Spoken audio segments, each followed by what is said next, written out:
Hey guys, this is Matt Beck from FreeSalonEducation.com, and I got a quick tip for you on cutting a fringe without creating weight in the corner. So this is how we're going to section it off. Typically, let's say what we would normally do, if we wanted to cut a fringe, we would slice it, over direct it, and cut it over here. Then I would slice it, over direct it, and cut it over here, right?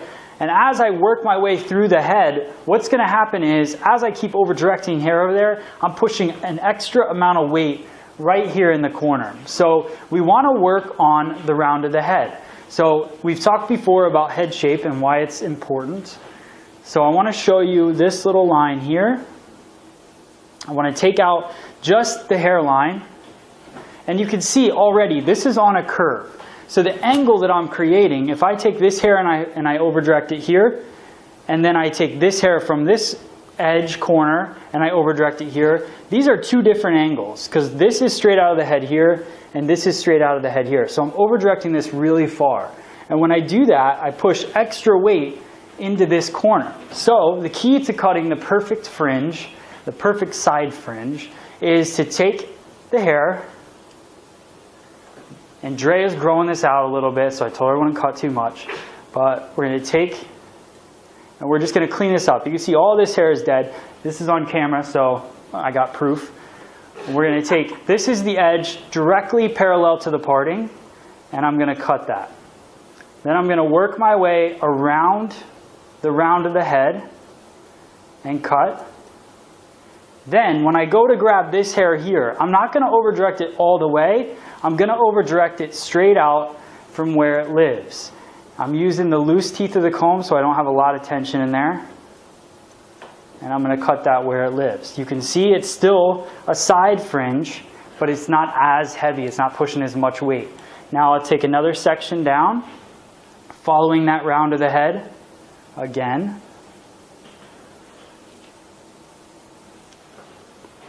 And again, another tip, this hair here, this is 90 degrees here, and this is 90 degrees here. So if I'm up here already and I over-direct this down, it's going to get even heavier. So I want to make sure when I take my next section here and I comb it, I just slightly elevate the hair, still working parallel off the round of the head there. So I'm going to slightly drop down, and I'm paying attention to what's happening in the head shape. So then I work on this corner. I am going to over-direct this slightly because we want to work on a side fringe, but I'm not going to over-direct it all the way over. We're going to go one more section. Still working on that round of the head. I really want to get this temple area in there so it blends it nice. So again, grabbing the hair. I don't even have to bring all of it into this at this point. Over-directing it straight out with a little bit higher elevation. Then working my way around the round of the head. Still slightly over-directing, but working parallel to that round. And then off this corner, I bring it over and out. You can see my hand went from up here, because that's where this would be, to here, dropping it down. So my elevation is going to be higher here because the head is flat up here. Then as I work on this corner, it's going to be slightly different so that we don't build up too much weight. Now you can see how this falls nice and perfectly around her face and doesn't have a bulky buildup right on the corner edge. So this is my favorite way to cut a fringe and make sure that it's not real bulky and heavy right in the corner there.